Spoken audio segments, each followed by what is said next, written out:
ஆழ்வார்களிலே தலைவரான நம்மாழ்வார் திருவாய்மொழி என்னும் ஆச்சரியமான பிரபந்தத்தை சாமவேதத்துக்கு சமமாக பாடினார். 1102 பாசுரங்கள் கொண்ட இந்த பிரபந்தத்தின் முதல் பாசுரம்தான் உயர்வர உயர் நலமுடையவன், மிக உயர்ந்த கல்யாண குணங்கள் படைத்தவனாய் தோஷங்கள் ஒன்று கூட இல்லாதவனாக பெருமான் உள்ளான். அவனே எனக்கு மயர்வர மதிநலம் அருளினான். சந்தேகத்துக்கிடமில்லாமல் ஞானம் பக்தி ஆகியவற்றை பெருமான் எனக்கு அருளினான். பக்தி ரூபாபன்ன ஞானத்தை கொடுத்தான். அவன் யாரெனில் அயர்வரும் அமரர்கள் அதிபதி. அமரர்கள் தேவர்கள் நித்தசூரிகள் முதலானோர்கள். அவர்கள் அனைவருக்கும் அதிபதியாய் தேவராஜனாய் தேவாதிராஜனாக பெருமான் இருக்கிறான். அயர்வரும் அமரர்கள் அதிபதி. அவன் துயரரு சுடரடி தொழுதழன் மனனே. அவ்வெம்பெருமானுடைய துயர் தீர்க்க கூடிய பெருமானுடைய திருவடிகளை பற்றினால் நம் துயர் தீர்க்கப்படுகிறது. அந்த துயரருக்கும் சுடரடியை தொழுதழி என் மனனே என்று நம்மாழ்வார் தன் நெஞ்சுக்கு உபதேசித்துக் கொள்ளுகிறார். நமக்கு உபதேசிக்காமல் ஏன் தன்னுடைய உள்ளத்துக்கே உபதேசித்துக் கொள்ளுகிறார்?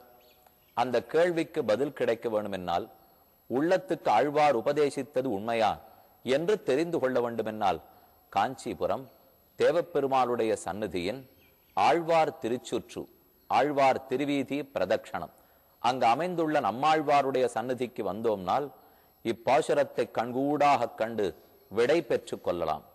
தற்போது நாம் இருப்பது காஞ்சியில் நம்மாழ்வாருடைய சந்நிதியிலே. ஆழ்வார் சந்நிதி முகப்பை சேவித்துக் கொண்டு உள்ளே செல்கிறோம். பெரிய மகாமண்டபம், அது தாண்டி அர்த்த மண்டபம், அது தாண்டி ஆழ்வாருடைய கர்ப்பகிரகம்.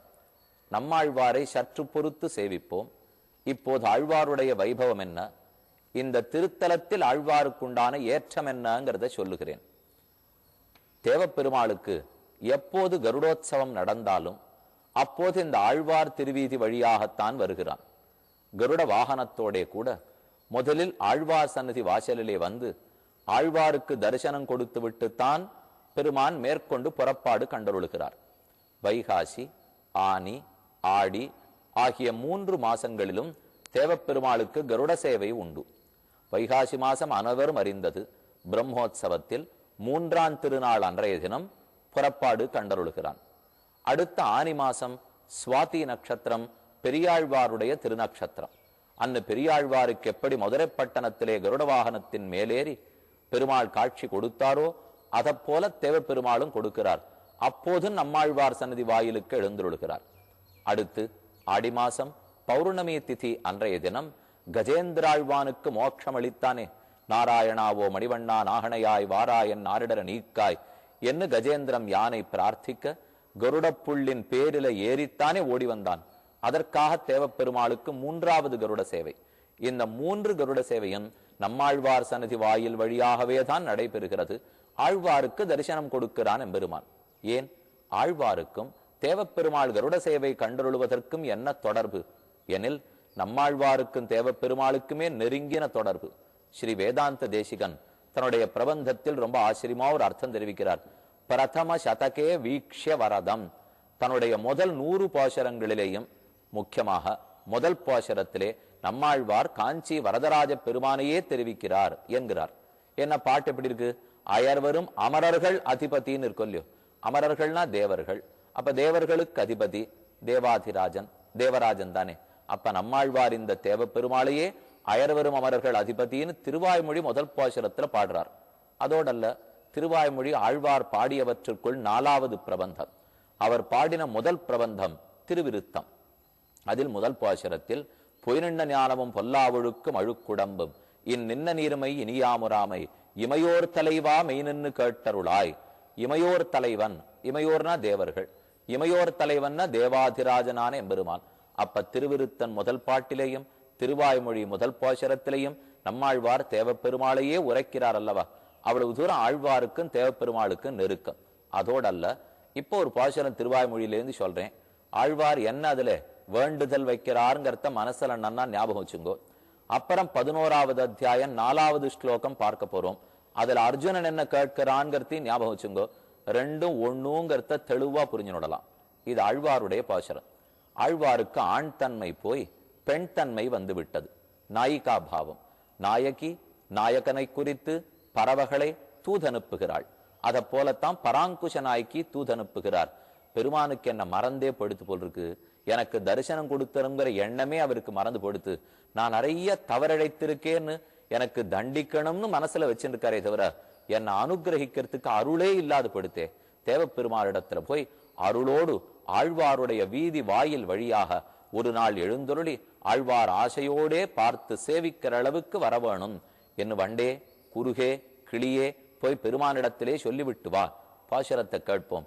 அருளாத நீரருளி அவர் ஆவி துவராமுன் அருளாழி புட்கடவீர் அவர் வீதி ஒரு நாளென்னு அருளாழி அம்மானை கண்டக்கால் இது சொல்லி அருள் ஆழி வரிவண்டே யாமுமென் பிழைத்தோமே. நாம் பிழைத்து இனி உயிரோடு இருக்கணும்னா தேவப்பெருமாளை சேவித்தாத்தான். அருளாத நீர், ஆழ்வார் பெருமாளுக்கு பட்டம் கொடுக்கிறார். அருள்னா என்னதுன்னே தெரியாத நீர், அருளாத நீர் அருளி. அப்படி இருக்கிறவர் என்ன குறித்து மனங்கனிந்து அருள வேண்டும். என்ன வேணும்னு பெருமாள் கேட்கிறார்.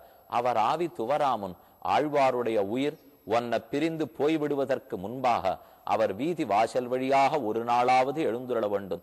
அவர் உன்னை சேவிக்கணும்னு ஆசைப்படுகிறார். பெருமாளே வா என நம்மாழ்வாருடைய ஆசையை போய் வெளியிட்டு விடு.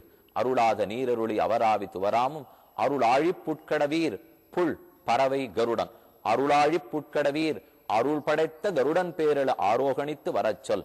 அவர் வீதி ஒரு நாளென்னு நம்மாழ்வாருடைய திருவீதி வாசல் வழியாக வரச்சொல். இந்த பிரார்த்தனை ஆழ்வார் வச்சாரோ இல்லையோ, பக்தன் எது கேட்டாலும் அதுவன் நம்மாழ்வார் கேட்டால் என்னென்ன வெம்பெருமான் ஞாபகத்திலே கொண்டு அன்று தொடக்கமாக இன்று வரை எப்போது அருளாழி புல்லான கருடன் பேரில் ஆரோகணித்தாலும் அப்ப நம்மாழ்வாருக்கு தரிசனம் கொடுத்து விட்டே மேலே பெருமாள் எழுந்துருளுகிறான். அத்தனை தூரம் ஆழ்வாருக்கும் தேவப்பெருமாளுக்கு நெருங்கின தொடர்பு. எல்லா திவ்யதேசத்திலையும் நாம் ஆழ்வார சேவிக்கிறோம். ஆனா இன்னைக்கு இந்த திவ்யதேசத்துல ஆழ்வார சேவிக்க போறோம். வித்தியாசமாக இருக்க போகிறார். ஆழ்வார் எப்படி இருப்பார்? ஒன்னு இப்படி கை வச்சிருக்கலாம், இல்ல பல ஆழ்வார்களும் கைகூப்பி கொண்டிருப்பார்கள். நம்மாழ்வார் அப்படி உபதேச முத்திரையோட இருப்பர். ஆனா இந்த திவ்யதேசத்திலே இதோ நம்மாழ்வாரை நாம் கண்குளிர சேவிக்கிறோம். ஆழ்வாருடைய வலத்திருக்கை நமக்கு உபதேசிக்கிறா போலே இல்லை, அவருடைய வலது திருக்கை தன் மனதுக்கு உபதேசிக்கிறா போலே அமைந்துள்ளது. இந்த திருத்தலத்தே நம்மாழ்வார் விக்கிரகம் பண்ணிடம்னு தொடங்கின போது இப்படி கையை வைத்துக் கொண்டு ஆழ்வார் விக்கிரகம் எழுந்துருள பண்ணப்பட முடியவில்லை. சிற்பியாலேயே அப்படி பண்ண முடியல. எத்தனை தடவை பண்ணி பார்த்தாலும் நம்மாழ்வாருடைய திருக்கை தன் நெஞ்சத்துக்கே உபதேசிக்கிறா போலே வந்ததாம். எது காரணம்னா பாஷர் அப்படித்தான் இருக்கு. அவன் துயரரு சுடரடி தொழுது எழு என் மனனே, என் மனமே உனக்கு உபதேசிக்கிறேன் கேட்டுக்கொள், பெருமானுடைய துயர் தீர்க்கும் அடியை போய் தொழு என்ன ஆழ்வார் சொன்னதுனாலேதான் இந்த திவ்யதேசத்தில் ஆழ்வார் இந்த திருக்கோலத்துல சேவை சாதிக்கிறார். நடுவிலே ஆழ்வார். இதே சன்னதியில் நம்மாழ்வாருக்கு வலப்பக்கத்திலே மதுரகவி ஆழ்வாரும் அவருடைய இடப்பக்கத்திலே நாதமுனிகளும் எழுந்துருளி உள்ளார்கள். இந்த 3 பேருடைய சாற்று முறைக்கும் தேவப்பெருமாள் இங்கு எழுந்துருளி அவர்களை அனுகிரகிக்கிறான். வைகாசி மாசம் விசாக நட்சத்திரம்.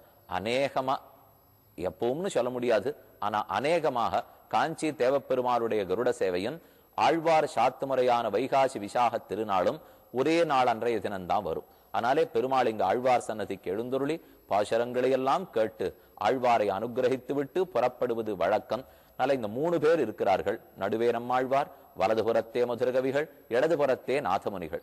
3 பேரும் எப்போதும் சேர்ந்தேதான் இருப்பார்கள். நம்மாழ்வாருடைய பாசுரங்களை உலகத்திலே பரப்பினவர் மதுரகவி ஆழ்வார். ஆழ்வார் காலத்திலேயே இருந்தவர்.